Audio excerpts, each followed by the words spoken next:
my name is Nadia Lavin. I'm the Material and Sustainability Consultant at Werkstatt. I'm delighted to welcome you today to today's panel discussion, Building with Conscience, Collaboration, Design and Community. Collaboration has never been more vital when designing and building inclusive and sustainable places. Creative alliances with diverse voices can produce meaningful design that responds to both context and place. And as our built environment evolves, we need to ensure design engages the public imagination and the communities the industry is seeking to serve. Werkstatt is home to Stow's International Project Support Hub in Clerkenwell, as well as Stow's Material Library, which you can see here, some of it in the background. Founded in 1955 in Germany, Stow has a long history of producing high-quality building products and being at the forefront of innovation and sustainability. In 2009 already, Stow signed up to UN Global Compact, which is a global strategic initiative for responsible corporate governance and global justice under the auspice of the United Nations. Signatories of the Global Compact commit to align their business activities and strategies with 10 universally acknowledged principles taken from the areas of human rights, labor standards, environmental protection, and the fight against corruption. We've basically positioned building with conscience at the heart of everything we do. So how does it work? What does building with conscience mean to us? Well, we have a sustainability compass. This is a methodology we have developed to control the dynamic and complex processes of our sustainability strategy and to find effective solutions as challenges emerge. It encompasses 4 dimensions: ecology, economy, society, and well-being. Stow has purposefully boosted the classical approach to sustainability to include well-being, since we believe that human factors such as aesthetic taste and appeal, together with comfort, play an essential role, particularly in the design of facades and interiors. When we build with conscience, we take responsibility for the buildings and places we create by considering elements such as the aforementioned well-being, but also the environment, economic factors, the needs of the occupants, and so on. Designing sustainable infrastructure and buildings that enhance a sense of place and support well-being requires working closely together of architects, communities, users, and manufacturers who influence the way our world looks and feels. The more we consider the needs of a variety of stakeholders, the more integrated and functional our buildings will be, and the more they will add to the quality of life of those within and beyond the building. Materials are obviously at the heart of building with conscience. It matters how materials are produced, what they are made of, and where their raw materials come from. This includes anything from working conditions for factory workers, living wages, waste, and transport, to the use of natural resources, recycled materials, and so on. It also matters how the materials perform, or if they need to be replaced sooner rather than later, and what happens to them once a building is no longer fit for purpose. We have a variety of materials that work in a sustainable way. Like this is, for example, a render which is made completely cement-free and yet looks like a cement wall cladding. There's also a render version that looks like wood without using any natural resources, for example. As technology and research advances gain ground, we're always looking to work directly with architects and developers to collaborate on projects from the design stage onwards in order to explore new possibilities. We're delighted to be hosting this event, and I'm very much looking forward to hearing everyone's view on what is a fascinating topic. Please enjoy the following panel discussion. Thank you.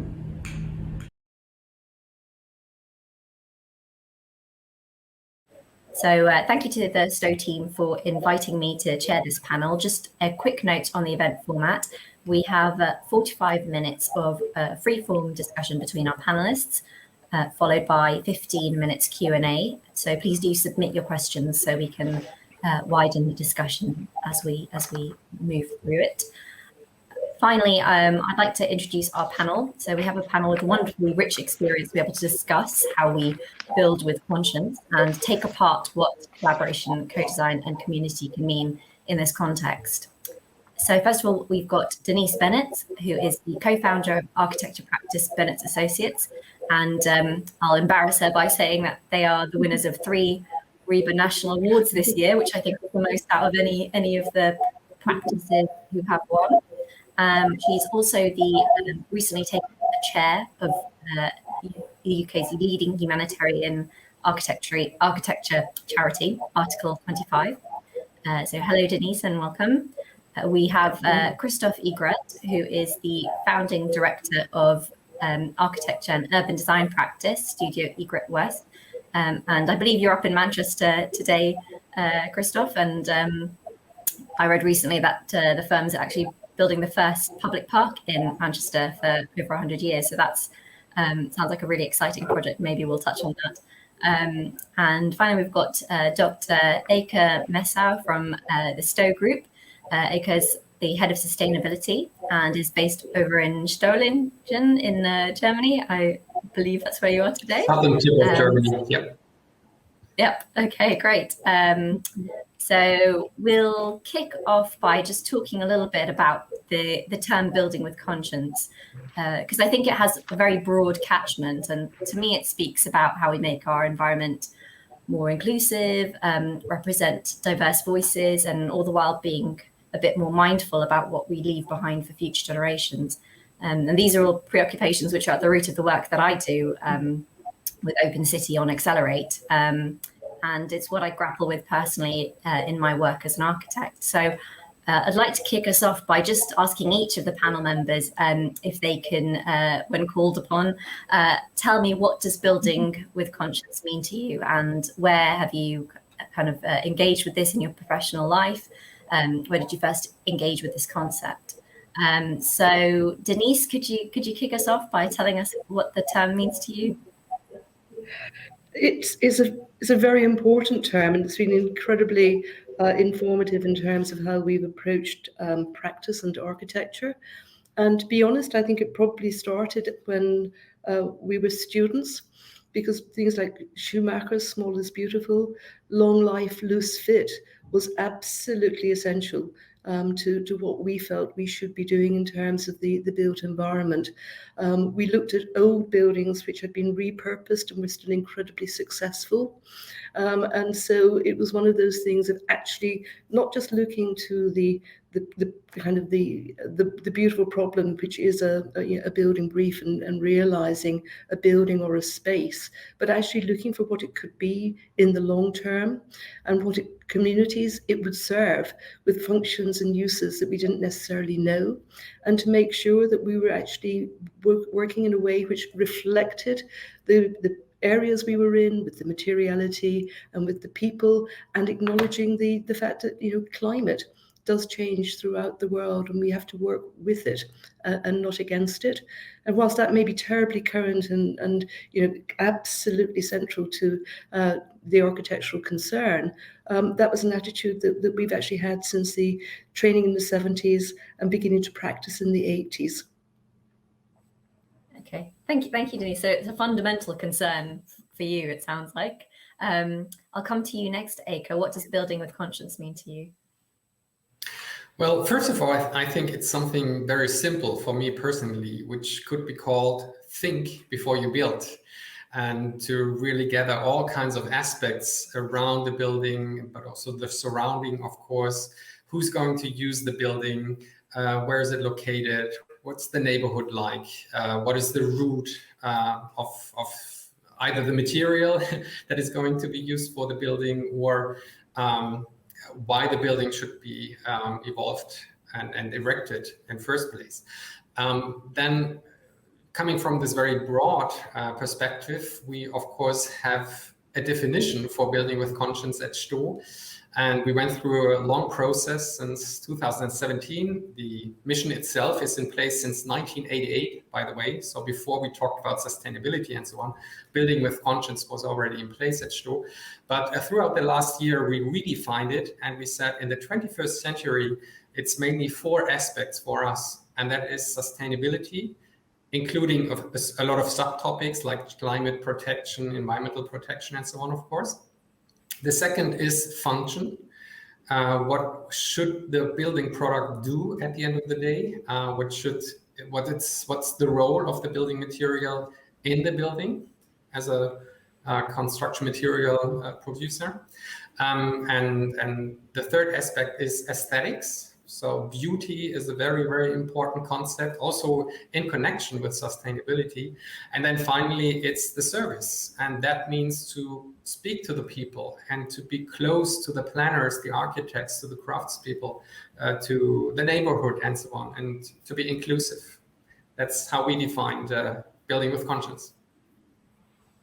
Okay. Thank you, Eike. I think there's a lot in there that we probably want to just get our teeth into and unpack straight away, but we'll just come to Christophe next, just to tell us what he feels building with conscience means.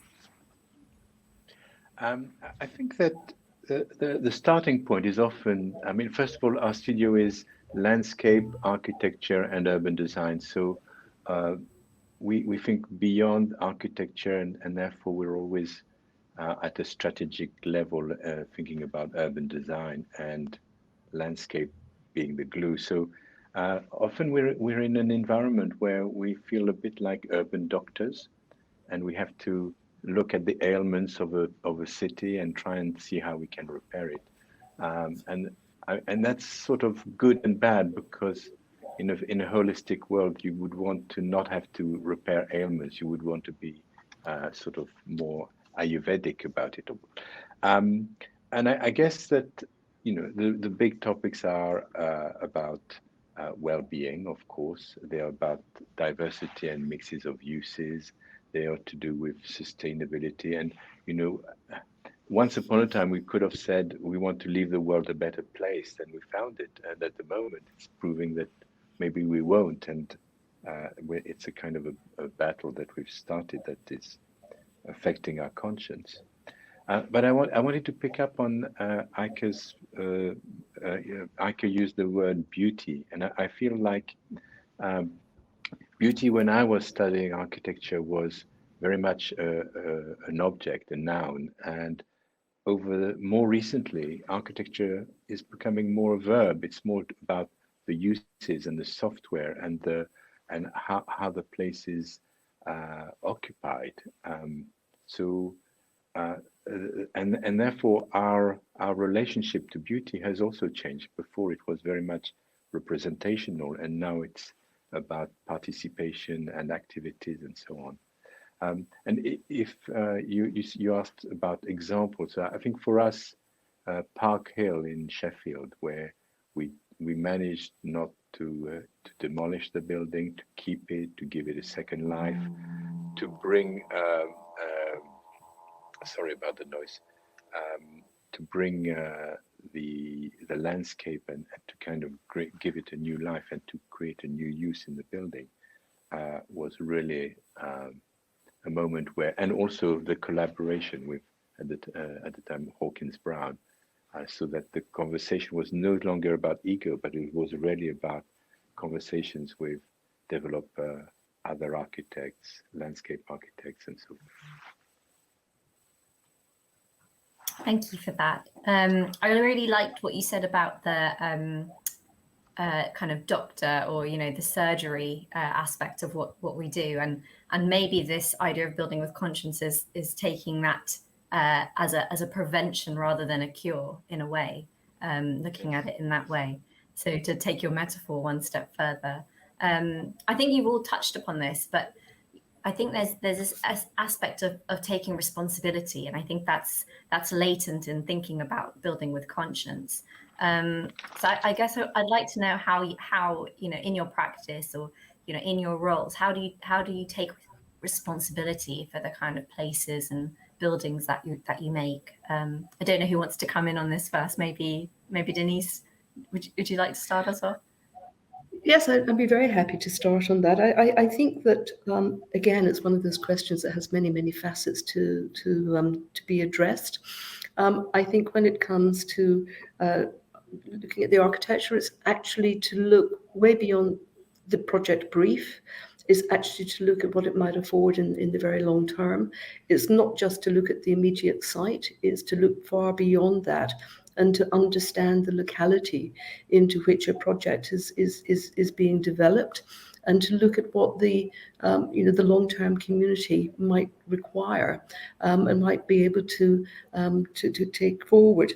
And it's picking up on this kind of prevention, not cure. It's also making sure that we're actually looking at empowering people to be able to develop the use of the building and to be comfortable within it.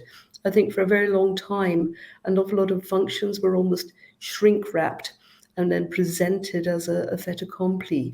I think we're actually much more willing now to engage with clients in a more direct way to say what is the long term for the building, because buildings are incredibly important assets. It's been alluded to that we have happily worked with existing buildings for a good number of years, sometimes having to persuade clients that actually they shouldn't be demolishing a building which can be repurposed and actually still carry on within the community where it is without all the disruptions, etc., of construction happening, and with people realizing that the environment is there to be adapted and to be used, and not just to be discarded as something which served its purpose, but now we have to do something utterly and completely different.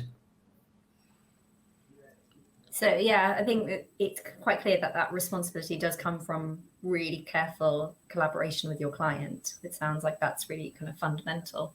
And of course, that collaboration kind of has to... Sorry, go for it.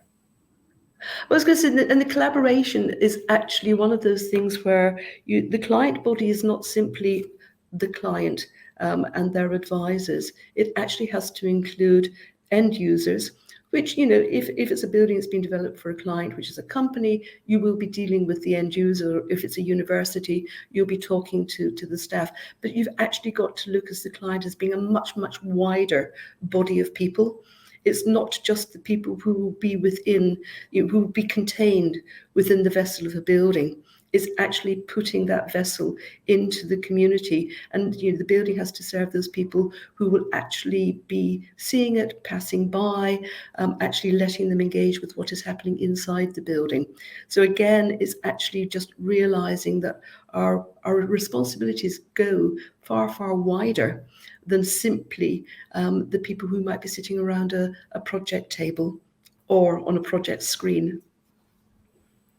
Yeah, so that's the kind of deeper co-design that you think about with a wider community that's using whatever place or space that you're working on. Yeah. And I guess there's a particular value, social, economical, ecological, that people put on co-design. I guess that's the new term for engagement these days. But yeah, I think I'm wondering whether Christophe, what would you say the value you find in this sort of engagement or co-design in your projects? Making sure that end users are stakeholders from the beginning.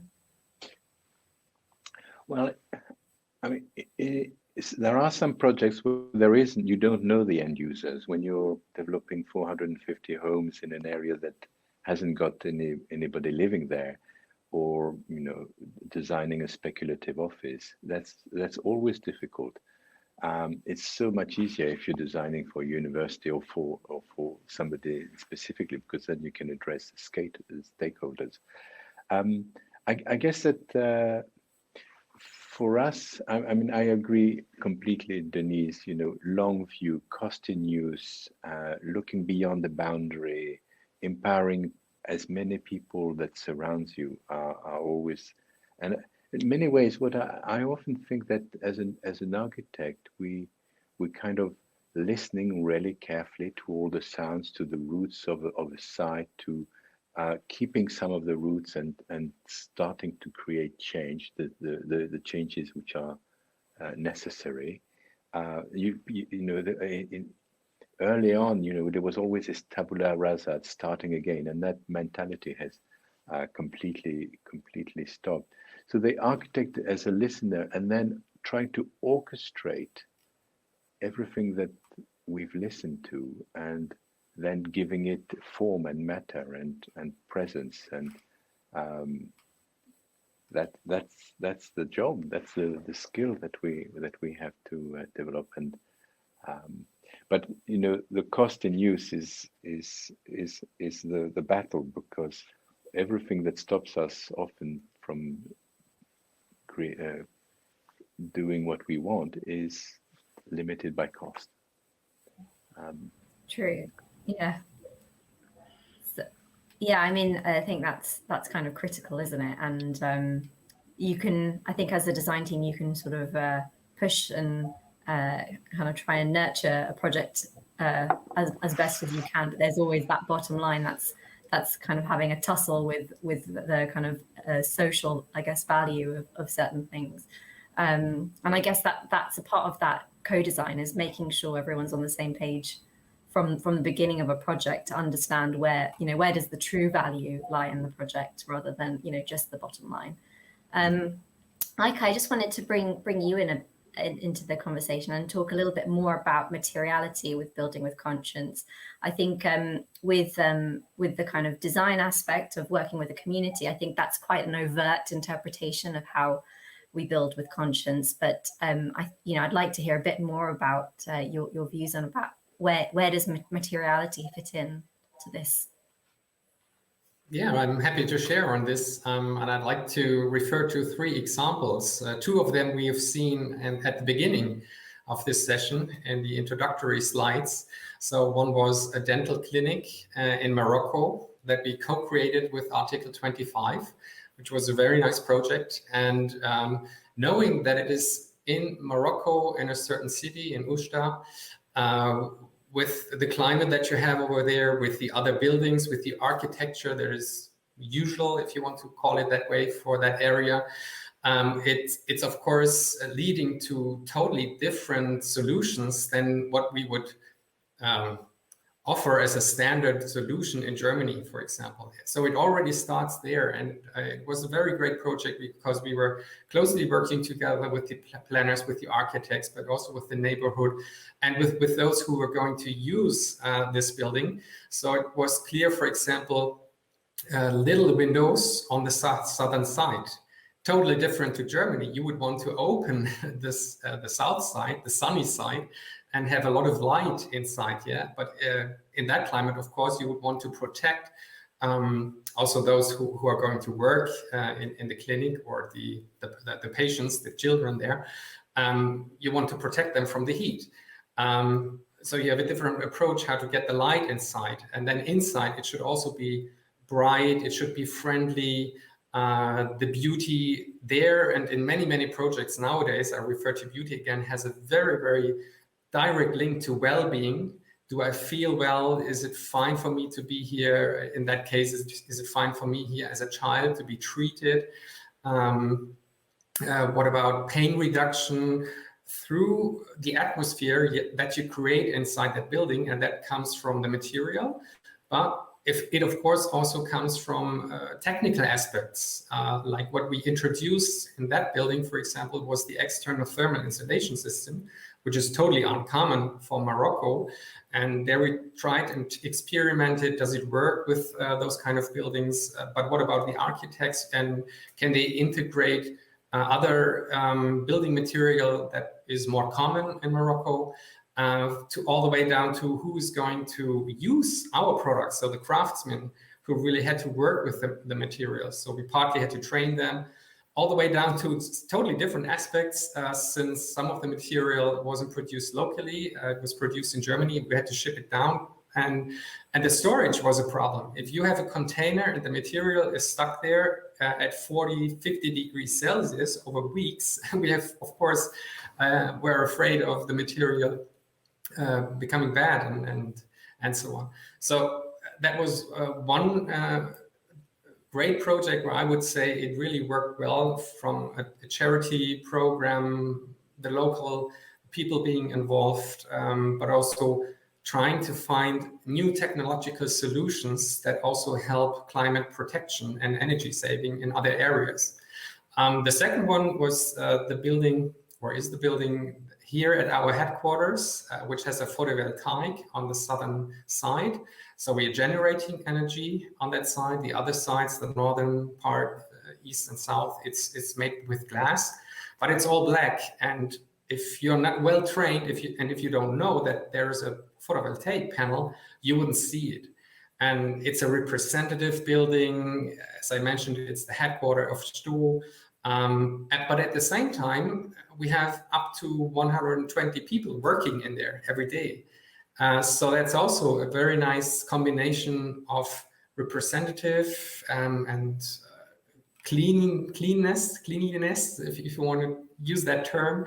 Again, bright colors, but also decent in a way and friendly for those who are working in that every day. And then another example, which wasn't shown in the pictures, but which I like very much, is a building in Berlin. It's called the Bikini Building. Maybe some of you know it. Quite famous building in the center of Berlin. And it was built in the late 50s, I believe, or late 50s, yeah. And it was a great architecture with a lot of glass facades, very thin lines and so on, very innovative for that time. But it was clear you couldn't keep this building anymore in the 21st century, also due to heat, energy reasons, and comfort, indoor air comfort, and so on. And so the decision was to take back the facade, and there we were able to take the glass, grind the glass, and put it into this glass inside, which gives a great reflection at those parts of the building which are not purely glass anymore, but which are combined with a thermal insulation system and a plaster. And once again, this only works if you know about the history of the building, that you know we can't just throw that material away. There's so much history in that material. So we took it and tried to include it into a new product. So these are 3 examples that I wanted to give that maybe show how we are trying to really use our skills and our knowledge about material and use it in the right context and put it into the right context.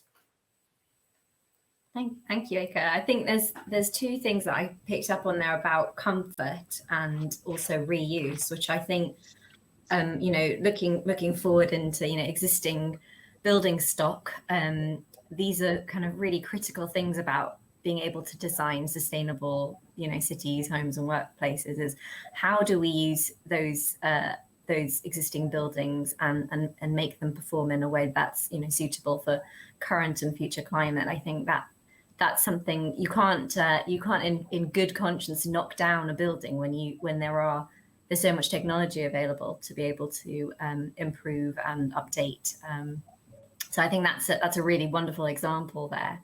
And then the other thing about comfort, I think it comes back to what Christophe was saying about the aesthetics, this idea of the building as an object and how that has kind of morphed over time to thinking about actually what is this object like to occupy and what is it like to use. So I think that this is all kind of like sewing up very nicely between what you're all saying. So there's a real synthesis there. So just to change tack a little bit,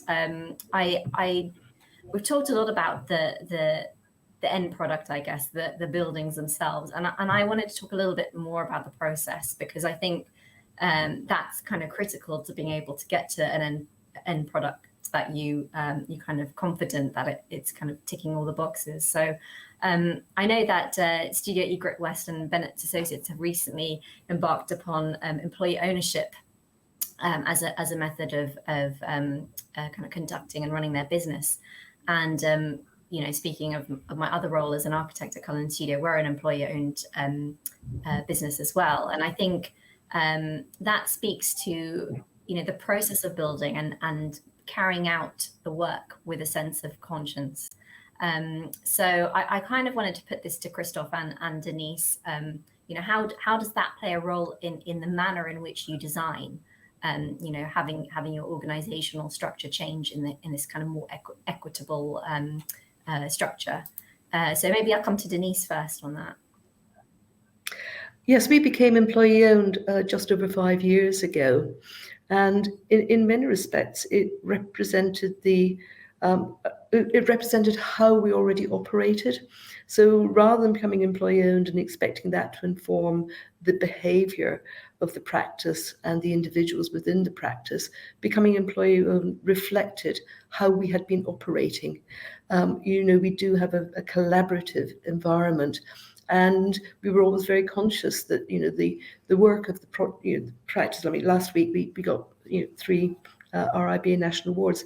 That takes an awful lot of hard work by everybody, and so everyone is actually embedded in trying to produce the best quality work they can, and to do it in a way that is enjoyable, because it is really important that we enjoy what we're doing. That comes out in the quality. So actually becoming employee reflected that. So rather than ownership being held by a few, it's now held by trust. So everyone gets the benefit of it, but no individual actually owns the practice. And the one thing it has actually helped us do over the 5 years is it has actually empowered people. People do now want to understand better the practice and the management of the practice. They always knew about how we actually went about designing and constructing buildings and conducting ourselves in a professional way, but now they really want to know what is happening within the practice and to take responsibility for aspects of it, to just basically share the load, but also just to let us develop in a very good and straightforward way that represents the skills and talents that we actually employ. And of course, Christophe has much more recently become, Studio Egret West has become employee-owned. We're newbies at that. We became an EOT last November. We've got 60 people in the studio. But I think what it's done, I mean, I think there has been a shift between architectural practice as ego to architectural practice as a kind of collaborative unit. And indeed, that's why we call ourselves a studio rather than an office, because as I've said before, the landscape, urban design, and architecture kind of all talk to each other, and there is never the sense of the landscape architect filling in the bits that are left over from the architecture. It's very much the landscape architect is also an architect, and the architect is also an urban designer, and it's like a big, large dance in the studio, metaphorically speaking. And what the EOT has done is also forced us to be very clear about our principles and the essence of our studio and what we believe in, and to try and communicate that as clearly as possible to the studio, and for the studio to then feel empowered and engaged in having a say. And already we're seeing that somebody's obsessed with sustainability, and somebody's obsessed with material choices, and somebody's engaged in diversity, and everybody's taken ownership. And I think this also leads a little bit to the next issue, which is how do you engage the public? And I know that, sorry, I'm changing a little bit from the EOT, but it's about engagement. And I know that I used to teach in schools of 12 and 14 and 16-year-olds, and there was a sense of that architecture and urban design happens to them, and that they don't have a say. And I think that from an educational point of view, it's going to be important for us to more and more say that you have a say and you are responsible for shaping the future of your environment. So this is just kind of compliment on the issue of engagement, and how do we get people to feel they have a say. I think that's a really critical thing. I alluded to about thinking about future generations, and who designs the city, or who designs the town that you live in. And I think working with young people on the Accelerate program, they're often the kind of forgotten group of people in engagement, and typically it's quite difficult to meaningfully engage them in a lot of projects at planning stage. So that's something that, you know, trying to build awareness on our program with the students that we work with, who are only, you know, it's only a small group that we're able to take through the program, and we're looking to expand. So we're doubling the number of students we work with this year. But that's something that we found also working with students in the past, that once we talk to them more about their neighborhoods and more about, you know, how, whether or not they feel a bit you know, disaffected or disenfranchised when it comes to how their city is, it's something that seems to fire them up a lot more than trying to talk to them about, you know, a technical drawing and how, you know, how to draw a plan. So it's these kind of social issues that I think, especially the generation coming up who are very literate on social conscience and social value. I think that's kind of really critical, and you know, I'm finding that they are already quite literate in this sense, which I think is really encouraging. But being able to allow that to kind of percolate into the industry now as it sits is really kind of critical. Yeah, I think I'm just trying to think of how that kind of links back to what we were talking about before, about kind of collaboration and how you collaborate. You know, to use the current context of coming, you know, on the tail end of the pandemic. Well, tail end, I say, we're not out of it yet. There's been a kind of digital catapult that we've all experienced in the way that we have to collaborate. And, you know, maybe this opens things up for young people who are more digitally literate, I guess, these days, and are more likely to access an online planning event or engagement event. But, you know, I wanted to ask each of you a bit about how that digital catapult has affected your kind of engagement with building in conscience over the last couple of years. You know, maybe should I ask for a volunteer who would like to kind of speak to that first? I do think it's very, very interesting that, you know, 2 years ago, the notion of doing so much online, whether Zoom, Teams, or Vimeo, I think the fact is it actually has, I love the phrase digital catapult, because I do think it has actually democratized an awful lot of engagement. Those people who might have attended a meeting, but they might still have been very, very wary about asking a question or making a comment. I do think they feel empowered, actually, when they're sitting within perhaps their own environment, that they engage much, much more actively. And they don't necessarily differ, whether it be by age or gender or by experience. And what I do think, going back to that notion of younger people, is I think they are actually forcing others to actually consider what they are doing from a conscientious background. You know, they're actually talking about, you know, the fact this is our future that we're looking to, and we are worried that you are going to mess it up, and we're not going to stop until you actually acknowledge that.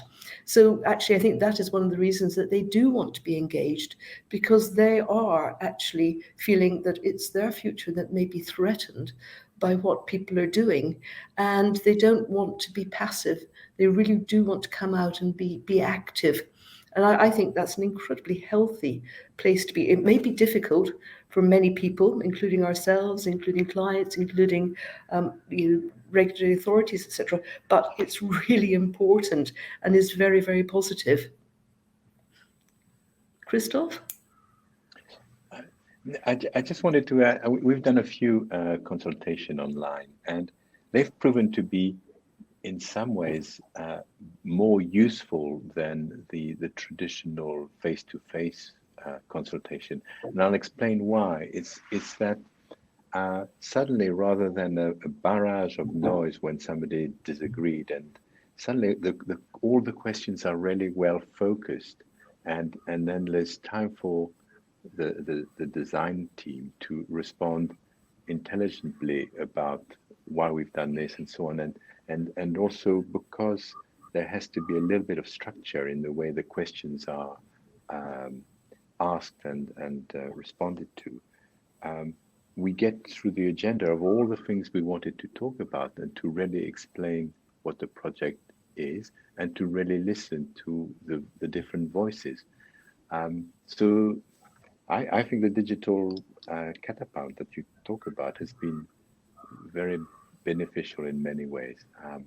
I'm also very happy to be meeting people face to face again, and we're kind of seeing the pleasure of that again. Certainly in our studio. Yeah, I think the that mixed mode seems to be the new normal for now, for sure. Eike, how has it affected the way that you collaborate with Stowe and collaborate with architects and designers?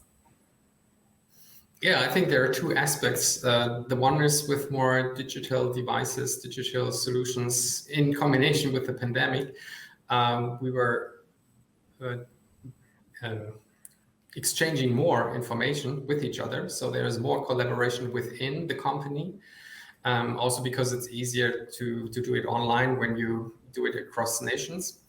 And the second effect that was that my department, but also others, were more and more involved in projects, or at least the larger customers, the clients and so on, to get direct feedback about our products or a project that's going to be certified by a green building certification scheme, and then to ask, what would you recommend, or what's the difference between a wood insulation and a polystyrene insulation, and how is your assessment with regard to sustainability? And more people approach us and simply ask those questions. They are totally happy that we can offer this kind of service, because I don't have to travel 8 hours. I just say, okay, here's the next Teams meeting and let's go. I just have to watch out to not end up in endless Teams meetings now. But overall, I would say the involvement and the collaboration really increased within the last 2 years within the company, but also with our main clients. And another aspect, which many forget, is the collaboration and the exchange of information in the supply chain has increased due to the fact that there were force majeures, that there were difficult situations for suppliers to deliver the material on time or to get the raw material at all. And then we had to discuss about alternatives, but there were also strong and good relations for years. And then, of course, we all said, well, we don't want to kick you out. We still want to have you as a supplier, but right now we have to shift, maybe just for a few months or whatever. So there's also a lot of activity and movement going on in the supply chain, which also contributes to more transparency. What is your philosophy? How important is sustainability for you? Do you adhere to the human rights standards and all those kind of issues? That's also an effect in the last 2 years by more digital communication and collaboration. So it's caused a sustainability catapult as well.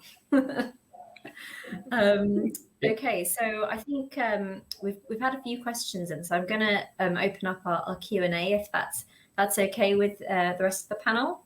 So the first question we have is, how would you suggest we can improve our old city cores, which stand congested and dilapidated in so many cities, mainly South Asia?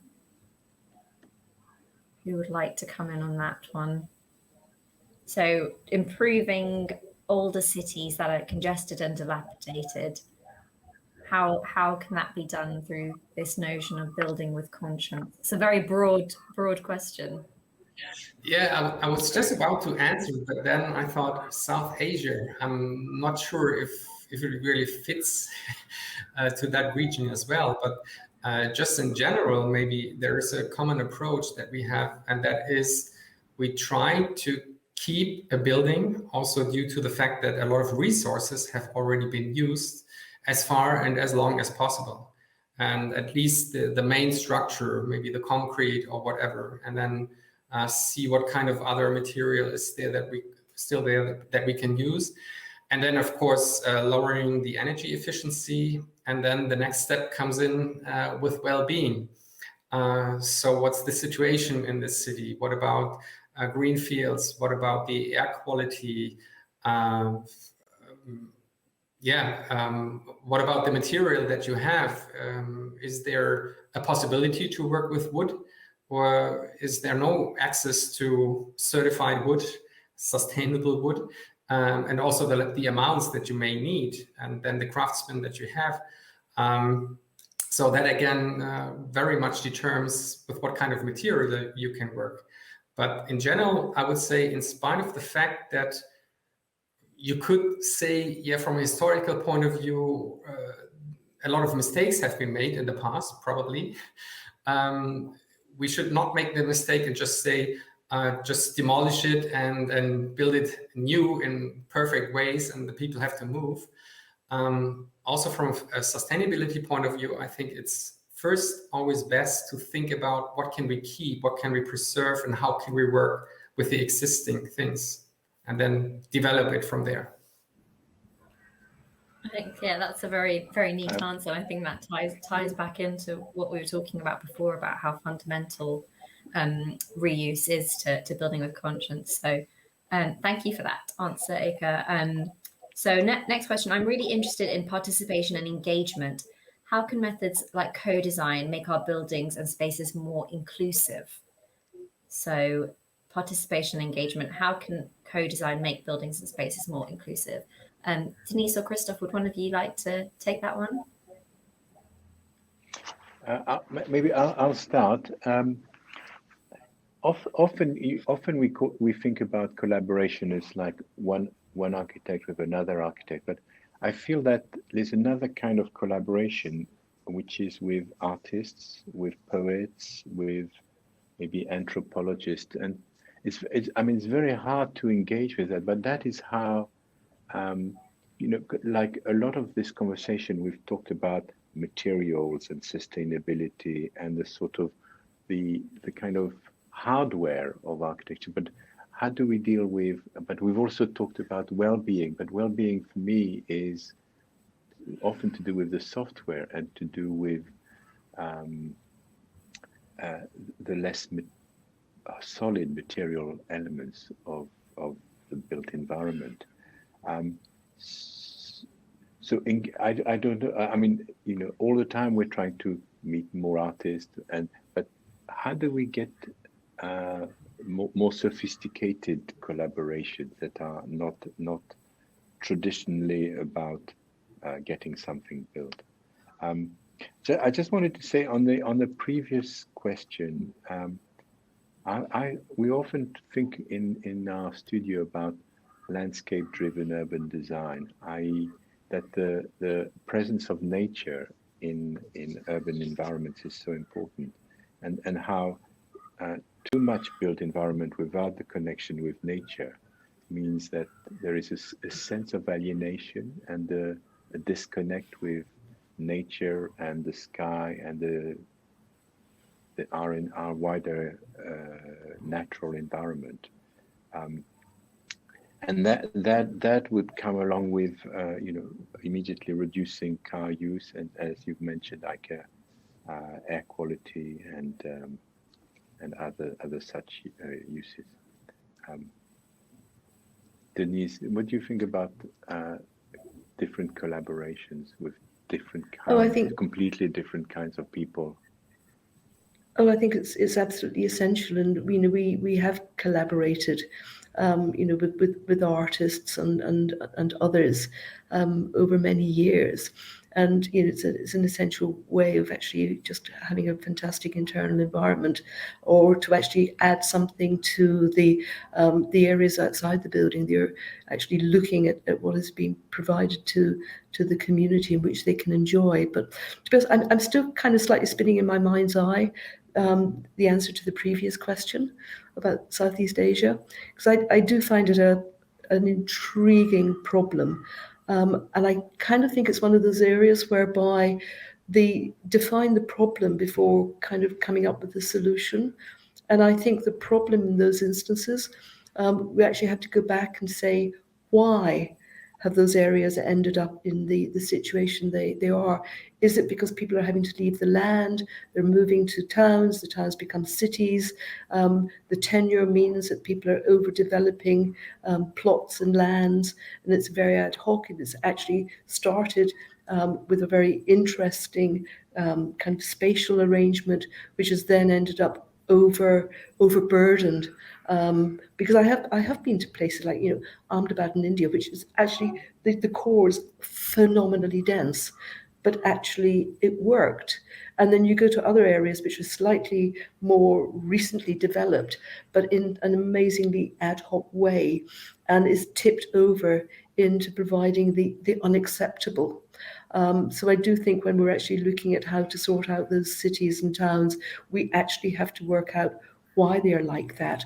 And it may mean that we do actually have to look at alternative areas for employment and housing, and then definitely make sure that we get the qualities in, whether they're to do with landscape, public spaces, and the air quality, and just reusing the buildings that we've got.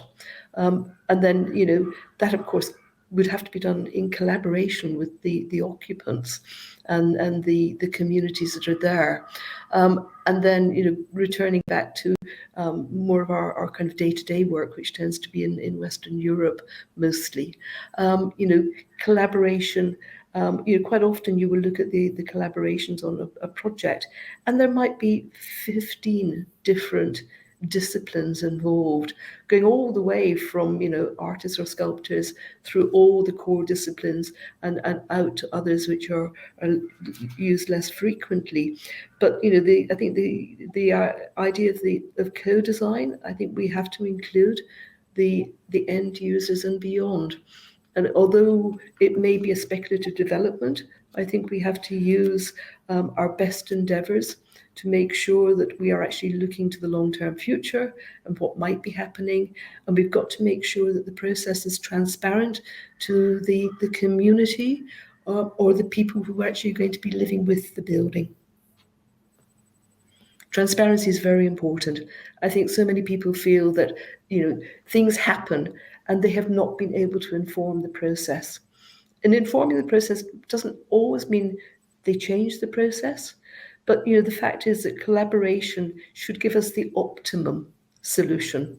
And it's actually finding out what the optimum is and making sure that the scales are very evenly balanced. Yes, I think, you know, something that maybe links to what you're saying is the timing of collaboration, that it has to happen at a meaningful point in a project as well to, you know, ensure there isn't that disengagement that you're kind of mentioning there. So I'm going to move on to another question. So what practical challenges have you come across when building with conscience? So practical challenges. Well, maybe one of the obvious,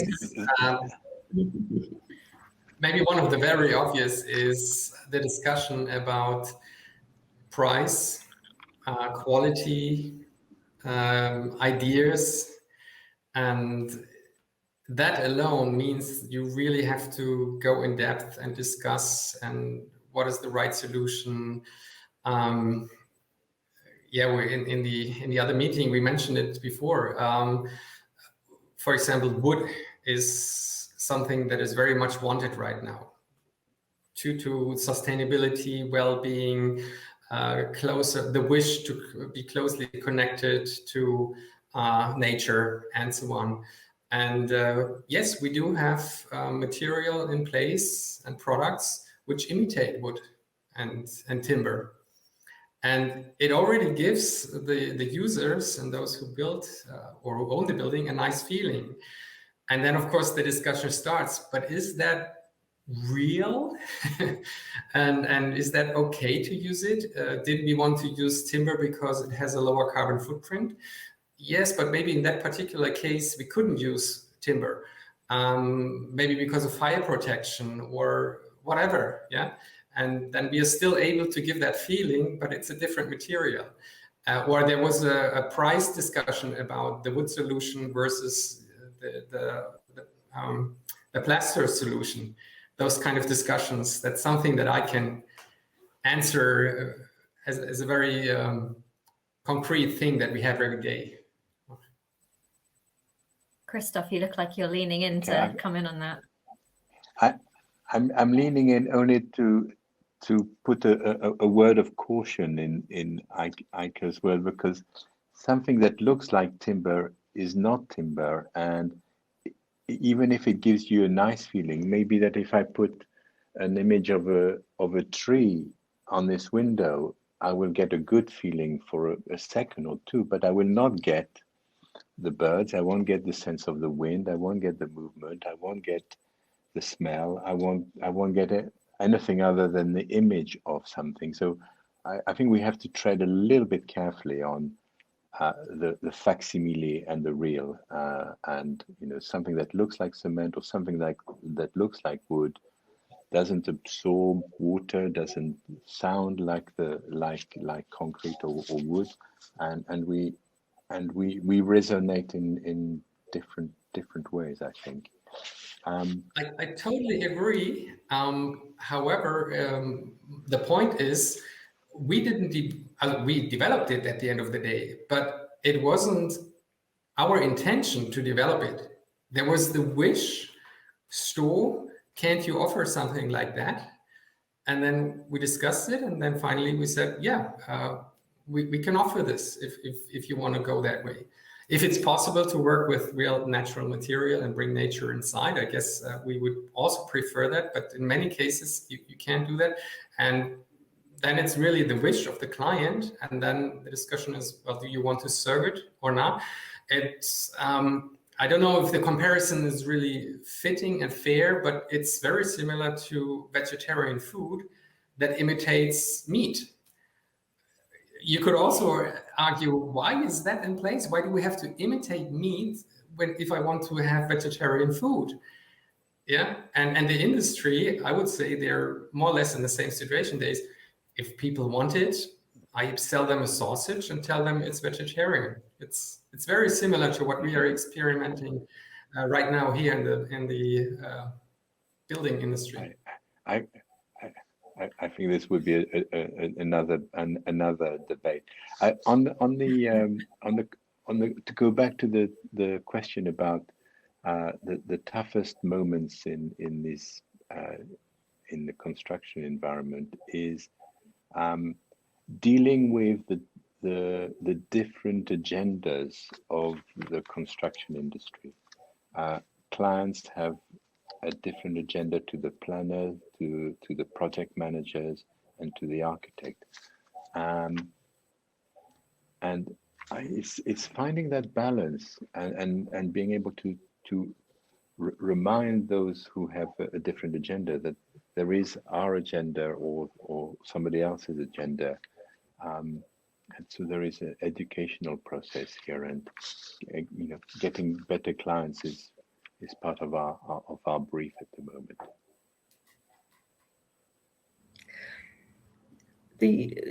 Returning to the possible issues which we come up against, I think that when we're for many years now, we've tried to design the most environmentally sustainable buildings that we can. And quite often that has meant looking at larger buildings to see whether we can actually have them naturally ventilated rather than mechanically ventilated. And I do remember that we designed the library down in Brighton, and the main hall is 2 very tall stories high, supported by what we called concrete trees, and with a void around the end, so it's one very large volume. And I remember when the contractor came on board, they kind of said it's quite complicated and difficult. It'd be so much easier just to throw up a frame and make those shapes in plaster. And we actually then had the empirical information, which actually showed we needed the surface area of the concrete in order to temper the internal environment. If we didn't have that, we would end up with mechanical plant. And of course, that's got long-term life cycle costing analysis, as well as not being good for the planet. And so actually being able to justify rational decision making is very, very important, because as you say, Christophe, there are so many other agendas out there that you actually have to make sure that you have actually got a logical progression in terms of how a building has been designed, or whether it's a master plan has been designed to look at the numbers of people who will be passing through and using the spaces. So again, it's just making sure that actually you can engage in discussion, and to explain that there is a good reason for doing certain things. And also it does mean that if people come up with an alternative which is as good or possibly better, then you actually have to acknowledge that. So that's the fourth C is the communication, I think, there. Yeah. So, okay, I think we're coming to the end of our allotted time. I think we're spilling over into our contingency time. So we'll come to our final question, which is, we often think of a building as a solution to issues relating to community. How can we help communities through collaboration without necessarily building? So that's a tricky one to end us on.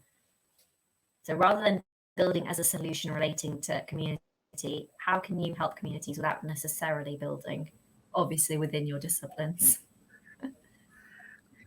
Gosh, that's a really hard one to finish on. It is. Sometimes on some of our buildings, we're on not on some, but on buildings near where we're building, we often look at another building and see how we can help them, either in their branding, or it was a practice in Watford where they were repairing things, and they were using people with disabilities in that workshop. But their workshop was just a tin shed, and we kind of helped them to rebrand their place and to design their interior. So, pro bono work in the community in which we're involved is immediately a kind of good way of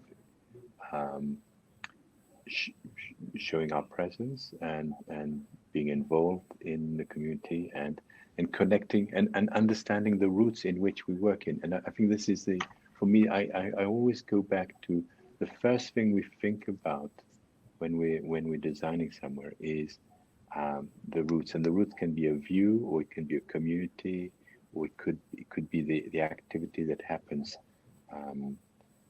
between the buildings, and so making the environment more. The point of cities really is about being able to communicate and to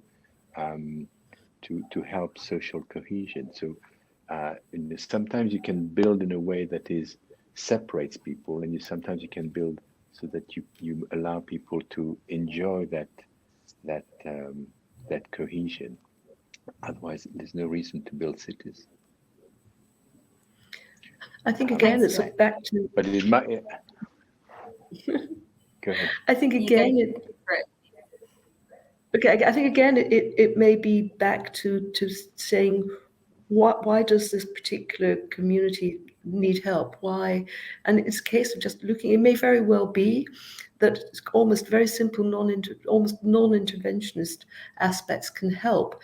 It may be that people feel that they've got an insecure environment because it's not particularly well lit, or thresholds aren't particularly well defined, or thresholds make people feel as though they're excluded from using a space which actually should be available to them. And it might be that simple interventions, which don't require buildings that kind of put fences around particular activities, aren't required. It's actually just the redefinition of the spaces between the buildings, which is important, which picks up on the work that Stuart Egret West has been doing in many areas. Thank you, Denise. So I think we're going to draw to a close, and I guess something to tack on to the end of that that quite difficult question is actually some of the work that Open City do in educating and opening doors and allowing communities to see what good architecture or good built environment looks like and feels like is a part of that kind of process of helping a community, aside from just building, is actually looking. So with that, I want to thank our panelists for such an honest and rich discussion. I think, I think there's been a lot in there for everyone to sort of take away and chew on. So thank you to Denise, Christophe and Eike for that. Thank you to Stowe for organising such a relevant and thought-provoking series. And thank you to our audience who have joined us for the questions and for listening. So with that, I think we can draw to a close. Thank you all very much. Thank you. Thank you very much, Sahiba. Thank you. Thank you. Bye. Bye-bye, Denise. Bye. Bye-bye, Eike. Bye all. Bye-bye. Bye.